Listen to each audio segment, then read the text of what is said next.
საქართველოს ესპანეთის დაპირისპირებამდე 3 საათი რჩება ევროპის მოქმედ ჩემპიონს ჩვენი გუნდი დინამო არენაზე უმასპინძლებს. შეხვედრა 21 საათზე დაიწყება და მის პირდაპირ რეპორტაჟს პირველი არხი შემოგთავაზებთ. მსოფლიო ჩემპიონატის შესარჩევი ეტაპის შეხვედრამდე ჩვენმა გუნდმა მოედანზე ივარჯიშა. მატჩისთვის ემზადება გულშემატკივარიც.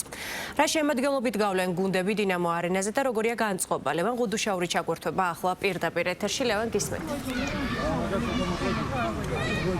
მივესალმები ქართველ კომაქვს, რომელიც დღეს დარწმუნებული ვარ, მაინც შეავსებს დინამო არენას იმის მიუხედავად, რომ ცოტა დაბალი ტემპით იყიდებოდა ბილეთები, როგორც მიჩვეული ვართ ხოლმე, რომ დაახლოებით 1 საათში სრულად ხდება ხოლმე ათვისება ბილეთების. ამჯერად ეს ასე არ მოხდა, მაგრამ როგორც აღმოჩნდა, დაახლოებით 1 დღით ადრე მატჩამდე უკვე ყველა ბილეთი გაყიდული იყო და დღესაც მსოფლიოში ერთ-ერთი საუკეთესო გუნდის წინააღმდეგ საქართველოს ნაკრების თამაშს დაესწრება ძალიან ბევრი ქართველი გულშემატკივარი. განწყობას რაც შეეხება, კომაგები უკვე იკრიბებიან რამდენიმე საათით ადრე თამაშის დაწყებამდე.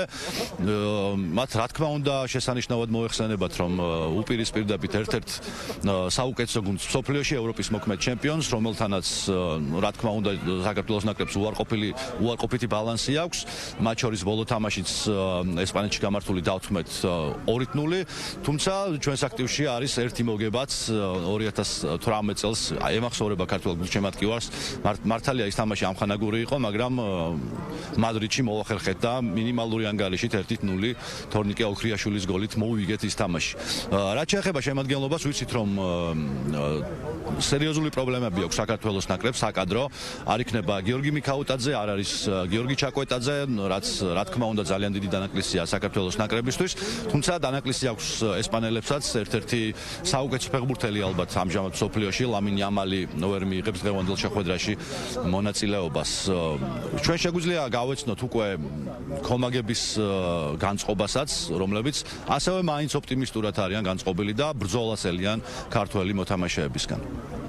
რთული მატჩი იქნება, მარტო როგორც თქვით, ყველაზე ერთ-ერთი საუკეთესო გუნდია ესპანეთი ამჯამად მსოფლიოში, თუმცა დარწმუნებული ვარ, რომ ჩვენ თამაშს ვაჩვენებთ, ჩვენ თამაშს დავდეთ, არანაირ თამაშს არ გამოვტოვებთ, რაც არ უნდა გამოვავალ სიტუაცია ჩანდეს და ჩვენ გუნდს ჩვენი ხმით დავეხმარებით ბოლომდე. ნელია რამეს თქმა წინასწარ ხვდებით ხო ერთ-ერთ საუკეთესო გუნდს მსოფლიოში და შესაბამისად პროგნოზირება ძნელია რა, არ ვიცი, უნდა ვიბრძოლოთ, რაც თავარია, საბრძოლო განწყობაზე ვარ, დარწმუნებული ვარ, რომ ბიჭები რაღაცებს გაითვალისწინებენ წინა თამაშიდან და შესაბამისად შედეგი იქნება ალბათ უკეთესი.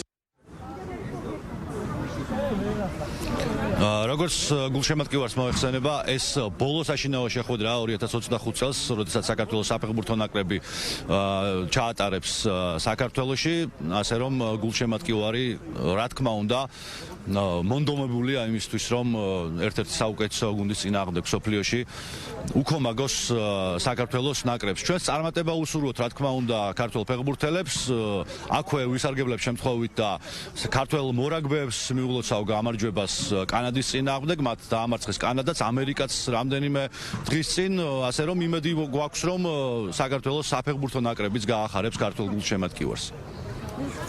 მადლობა ლევან ღუდუშაური საუბრობდა პირდაპირ ეთერში.